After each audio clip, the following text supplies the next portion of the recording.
So normally you'd see me complaining about a new trailer. Another trailer I need to react to. Not this time. We have a first trailer for Nimona. A lot of you probably don't even know what that is. Nimona is an awesome graphic novel. It was done by N.D. Stevenson, who would later go on to create She-Ra and the Princesses of Power. So I know this graphic novel. I like it a lot. And there was an animated film that was almost finished over at Blue Sky Animation, which was owned by Fox, which was bought by Disney, who then shut Blue Sky Animation down and didn't let them finish. Well, Netflix picked up the nearly finished project, put the money behind it to get it finished. It's coming out at the end of next month in June, and we have a first trailer. Please be a visual style I like. Please be a visual style that I like. Please don't look like trash. Once upon a time in a fairy tale kingdom. Okay.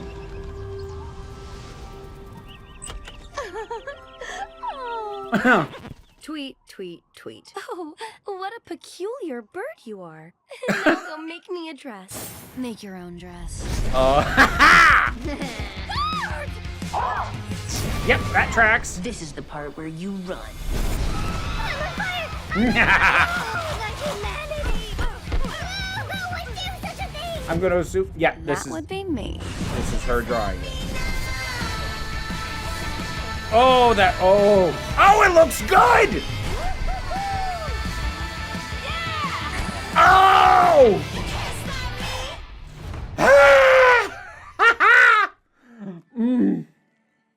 I knew that first bit was stylized. I knew it was going to be like her talking about it, her drawing her own version of it. I knew that it was gonna be what it was, because she's that kind of a game. Look, okay, I'm just gonna pitch Nimona to you a little bit so that you can understand my excitement. Nimona is a wonderful just kind of twist on your standard fantasy story. So Nimona herself is a shapeshifter, as you saw. But in addition to that, her goal is to be an evil minion. So she picks a villain and basically bugs him until he agrees to let her be his minion. But due to her skill, she's actually probably better at it than he is. But like, there's this whole, rival, the noble hero of the land. All of these could be super shallow archetypal characters. And admittedly, they almost kind of start out that way at the very start. But they've all got depth. There's a lot of weight to the past history between the villain and the hero. Nimona herself has a lot of stuff going on underneath the surface.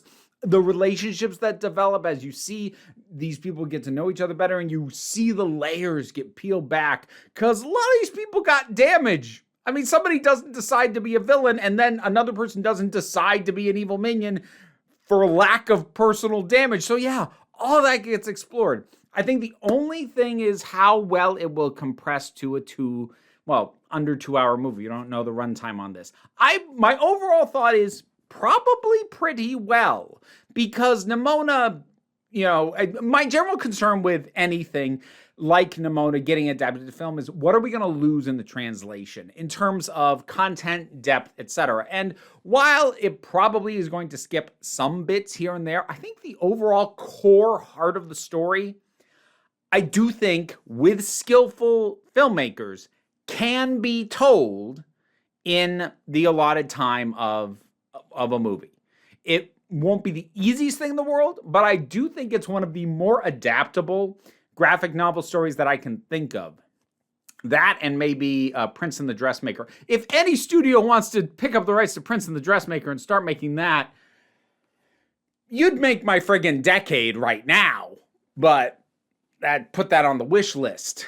But since it is, sort of aimed at a little bit slightly younger audience, that kind of tween to early teen audience, but that also kind of is where it sneaks in a shocking amount of depth to it, because it doesn't take that audience for granted. It's such a good book. And part of what's interesting is you can get it as a graphic novel, but it started out as basically a web comic that N.D. Stevenson was doing in their own spare time. And you can see, because it was done over a long period of time, you can see the art style get more refined chapter by chapter, almost page by page sometimes, you can see how drawing these characters, and like the art style is consistent from start to finish, but it gets more confident, more detailed as it goes. And in a way, that's actually super thematic to the story because the story is developing more depth and more detail as it goes. It was probably a completely unintended consequence of just them getting better and more confident in their art as they were doing this, but it works. And I know I'm mostly pitching you the graphic novel as opposed to really going off about this, but I don't think enough people understand why this is exciting and why you should be excited, why I'm excited. When was the last time I saw a trailer and had this big a reaction? I don't know. It looks good. That was all I wanted. I just wanted it to not look cheaply done. It needed to retain some degree of stylization, and it is. And it's retaining that sense of humor. It's retaining the heart of Nimona herself as a character. The fact that they even open with that nonsense with this whole thing of just showing up as a bird, and then I breathe fire. Now I'm a dragon. Now I'm a shark, and I eat the populace, because that's her. That's Nimona. I love her so much. I'm really excited about this. What do you think? Have you read Nimona? Did I sell it to you well enough that you will now read Nimona? I would recommend it to adults. My kid also loves it. My kid was actually the one who found out about the trailer and sent it to me. I was like, oh, dang. So she was more on top of it than I was. But whatever your thoughts are on any of this, drop something down in the comments. Let's talk about it.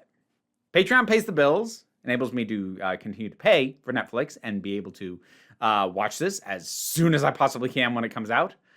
But even if you can't help me out that way, like, share, subscribe, that's also great. Don't worry too much about it.